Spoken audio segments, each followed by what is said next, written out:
Investigação de acidente do trabalho. Como proceder? Sobre isso que vamos falar nesse vídeo. É logo depois da vinheta.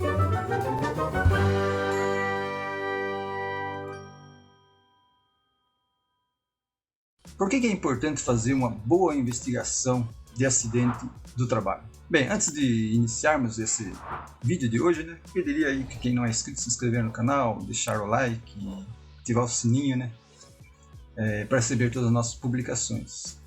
E agora nós vamos para a tela aqui do computador, Eu vou mostrar um pouquinho do que eu escrevi aqui, A gente vai comentar um pouco sobre tudo que eu escrevi.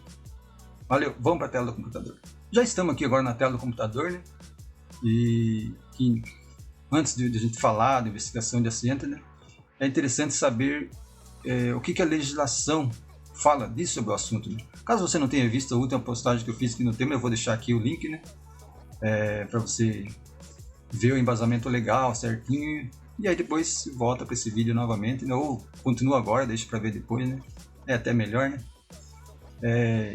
Veja bem, então o primeiro passo quando acontece uma ocorrência é que você chegou no local, e você vai querer saber o que aconteceu. Se o funcionário não está ali, já foi para o atendimento, então você vai conversar com pessoas que estão ali. E aí um dos pontos que eu considero importante aqui é o cuidado com falsos depoimentos.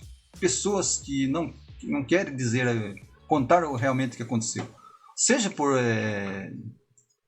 porque está escondendo mesmo, ou então porque está traumatizada com a ocorrência e ela não consegue falar. Então pode ser que ela diga coisas que não são verdades totalmente. Então cuidado com quem você vai falar, conheça a pessoa, Veja se a pessoa realmente, perceba se a pessoa realmente está falando a verdade. Existem técnicas para isso, tá? Inclusive técnicas para você convencer a pessoa a te contar alguma coisa, Infelizmente tem pessoas que utilizam isso para o mal, Mas se você nunca teve um treinamento sobre isso, é bom procurar, tá? Ajuda bastante na hora que você vai conversar com uma pessoa, você extrair a verdade dela, conduzir ela para que ela realmente lhe diga a verdade. Aqui uma coisa que é terrível na investigação de acidente é a pressão para que as pessoas falem. A pressão atrapalha muito. Você chegar no local onde as pessoas estão ali, acabaram de passar por um trauma, Pessoas ali que talvez nunca tenham visto aquilo. E aí você vai pegar essas pessoas ali no mesmo local, ou até colocar o funcionário numa sala e começar a pressionar ele para que ele fale alguma coisa. Isso você vai só inibir a pessoa, isso não vai levar a nada, E provavelmente ele não vai conseguir contar a verdade. Mesmo que ele queira, talvez ele nem consiga contar a verdade para você. Então cuidado com a pressão. A boa investigação, ou o bom, vamos dizer assim, os questionamentos que você vai fazer com o funcionário para que ele conte alguma coisa para você, precisa ser pensado antes.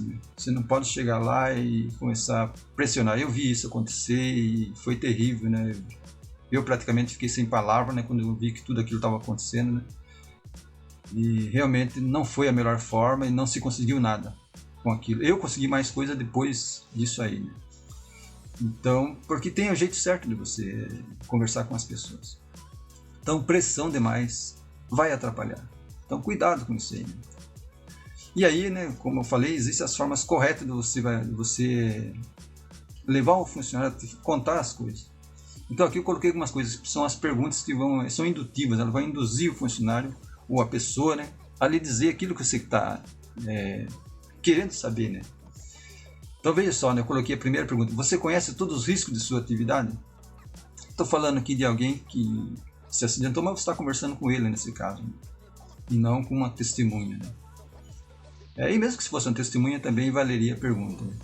E aí, se o funcionário responder que sim, você vai levar ele, pedir para ele citar, quais são esses riscos. E isso vai levar você à segunda pergunta, que é o que realmente você quer saber, Que é como que ele controla esses riscos. E se ele souber se ele falar para você como que ele controla os riscos dessa atividade, você sabe você vai saber na hora se ele está falando a verdade ou não. Porque se aconteceu o acidente, porque o risco não estava controlado.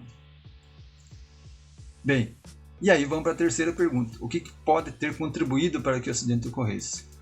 E aí já estamos falando também do próprio acidentado ou de alguém, uma testemunha também.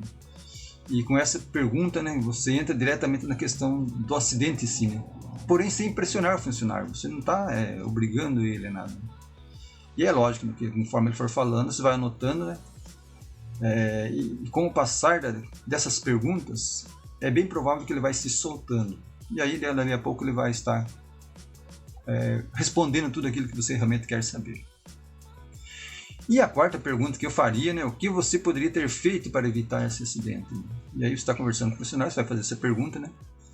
E ele vai pensar naquilo que ele poderia ter feito, né? E que provavelmente ele sabe que deveria ter feito. Estou falando no caso do acidentado aí, né? Mas ainda temos mais perguntas. E a quinta pergunta aqui, né? Você estava bem no dia na hora do acidente? Isso nós estou falando agora já numa investigação já passada algum tempo, né? Já decorreu o acidente, está tendo uma reunião e você está perguntando. Obviamente que aqui nós estamos falando de um acidente sem gravidade, né? Que sem gravidade o funcionário não estaria aí, né, para você fazer essa pergunta, né?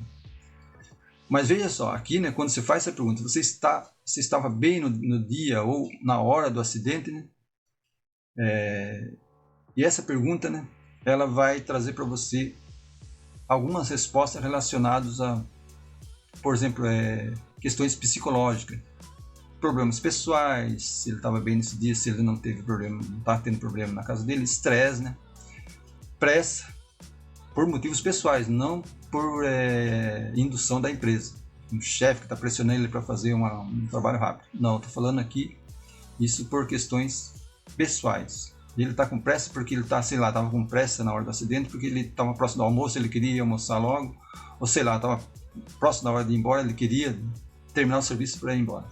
Isso são pressões, pressa por motivos pessoais. Questões fisiológicas, né? Ou seja, limitações físicas, se naquele momento havia alguma limitação para que ele fizesse física, né? Que ele pudesse atrapalhar ele a fazer aquela atividade. Ele estava usando algum medicamento, sei lá, passou por algum problema de doença, está usando algum medicamento. Estado físico, já levando já para o estado físico dele, em função, pode ser de uma doença também, né? E por aí vai, né? Então você pode utilizar de outras perguntas, essas que eu estou citando, e são exemplos apenas, né? E é interessante, né, lembrar que existem outras barreiras que podem ter contribuído para a ocorrência, seja de comportamento ou de condição. Temos as barreiras cognitivas, que estão ligadas à falta de conhecimento ou pouco entendimento dos perigos e riscos de seu ambiente de trabalho. Um funcionário novo, por exemplo, talvez ele não tenha total conhecimento dos perigos e riscos da sua área. Isso normalmente você trata durante a integração, né? E depois nos treinamentos específicos dos procedimentos da área dele. Mas pode ser que ele ainda não tenha totalmente, não seja totalmente por dentro de tudo que acontece, de todos os riscos, perigos e riscos. Então, isso leva nós a algumas perguntas. Por exemplo, ele consegue entender tudo, porque a gente não pode tratar todo mundo igual, né? Nem todo mundo é igual, né? Tem pessoas que você fala uma vez e ele já entendeu. Tem pessoas que se fala uma, duas, três vezes e ele ainda está em dúvida. Então, pode ser que ele tenha essa dificuldade de compreensão. Ou então ele nem foi treinado mesmo, né, naquela atividade. Isso pode acontecer. Então, nesse caso, se ele não foi treinado, ele desconhece totalmente os riscos. E ainda pode acontecer que ele foi treinado, mas ele não recorda das partes do treinamento que falou sobre aqueles perigos e riscos da área dele. E aí vem outra barreira que nós chamamos de barreira social. E nesse caso, o comportamento do funcionário está ligado a exemplos de líderes ou colegas, né, de trabalho. Veja que eu coloquei líderes aqui, porque há líderes, infelizmente nós temos líderes que não são bons exemplos para os funcionários. Eles acham que por serem líderes, eles estão imunes a acidentes e acabam cometendo falhas que alguém está vendo e que pode copiar depois. Então, ele está influenciando negativamente os seus próprios funcionários. Bom, algum exemplo. Justificar a pressa em função de produção. Então, isso acontece muito. Você vai falar com o funcionário, não, mas é que eu tenho que terminar hoje isso aqui. Isso é uma coisa que não não é parte só do funcionário. Com certeza ele está tendo algum gatilho de fora também, seja de colegas ou de líderes. E ele tem hábitos antigos, que já são ultrapassados, a maioria já não tem esses hábitos, mas ele ainda tem. Ele ainda guarda com ele aqueles hábitos lá do passado. Não existe procedimento ou estão desatualizados. Então, às vezes, realmente não tem procedimento. Você acabou de chegar na empresa, você está em segurança, acabou de assumir, e existe uma atividade lá que não tem procedimento. E teve uma ocorrência e você vai chegar nessa questão aqui, que realmente não tinha procedimento. E pode ainda acontecer de ter um procedimento, mas estar desatualizado. Já houve mudança no processo, mudança na forma de fazer a atividade, e o procedimento não foi atualizado e, consequentemente, os funcionários não foram treinados nesse procedimento. Condições ruins ou inadequadas de ferramentas, instalações e equipamentos. Isso acontece muito. Então, se você chegar numa empresa que você perceber que existem ferramentas inadequadas, faça uma limpeza nisso. Converse antes com chefias e fale, nós vamos fazer uma auditoria em ferramentas e equipamentos, e tudo que estiver fora dos limites aí, né? Vamos tirar fora, né? Então, você vai se espantar com a quantidade de ferramentas que você vai utilizar, que você vai achar em gavetas, em armário, seja com o próprio funcionário, em caixa de ferramenta. Você vai se espantar. Faça isso e você vai ver só como você vai achar coisas incríveis que estão lá. Desde estiletes improvisados, ferramentas, chave de fenda totalmente já desgastada, alicates, enfim, martelos. Você vai achar de monte. Então, isso aí são causas de acidentes, né? Então, é necessário, são barreiras que estão ali e que podem levar a um acidente. Uma coisa que é interessante e que está ligada diretamente ao funcionário, que é uma barreira social, né? O funcionário conhece o procedimento, ele foi treinado, mas ele não concorda. E aí, porque ele não concorda, ele faz de outra forma. Ele faz do jeito dele, né?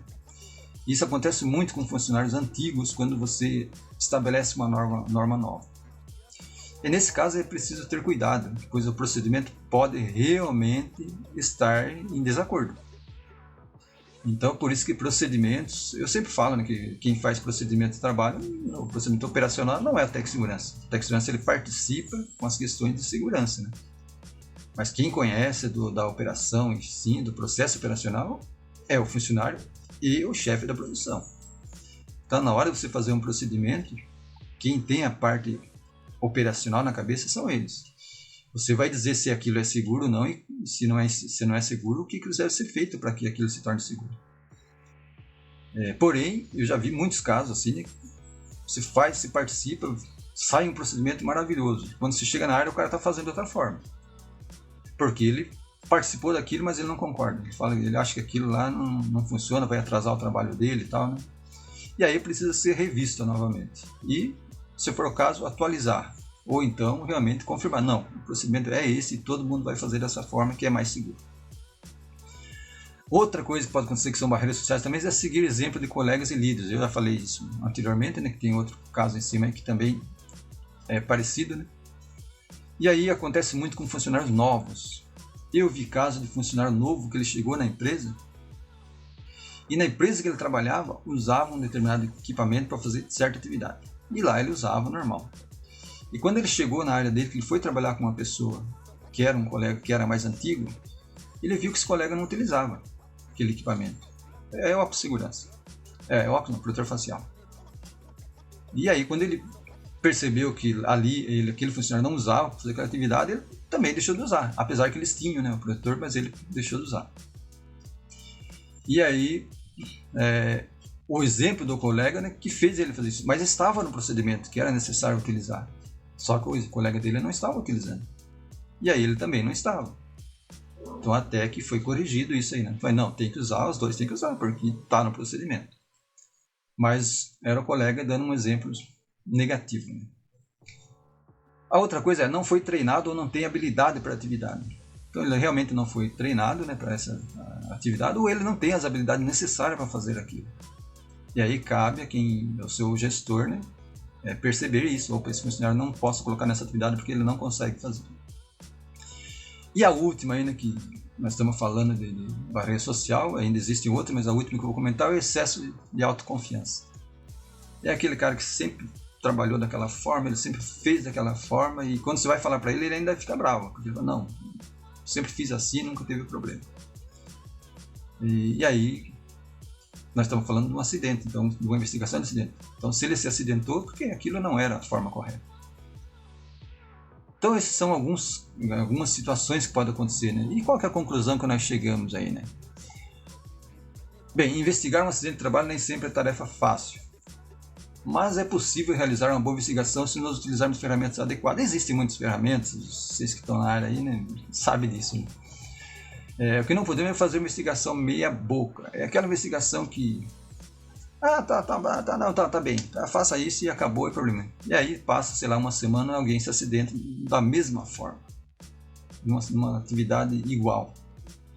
Então isso não pode acontecer. Isso é inadmissível numa empresa, né? Você ter acidentes iguais ao que você já teve no passado. Então, se você está tendo uma ocorrência assim, é porque você não fez uma boa investigação, uma boa análise do acidente e não tomou as medidas corretas. Então aqui, né, é lógico que a minha intenção, não estou tentando ensinar ninguém a fazer uma investigação de acidente. Para isso existem aí as próprias normas aí, né? Existem guias até do Ministério do Trabalho, né? Então não estou aqui querendo ensinar ninguém a fazer. Estou dizendo o que pode ser feito para ajudar nessa investigação. Então, se você gostou aí do material aí que foi mostrado, você pode copiar isso aí, né? Para você, né? Baixa no seu computador aí, né? Enfim, está livre para você utilizar da forma que melhor lhe servir aí, né? Espero ter ajudado aí, né? Quem está começando na área, às vezes tem muitas dúvidas aí, né? E espero ter ajudado vocês aí também, né? Se gostaram, não esqueça de deixar o like. E acompanhe a gente aí para mais vídeos como esse que eu vou fazendo aí. Valeu, até mais!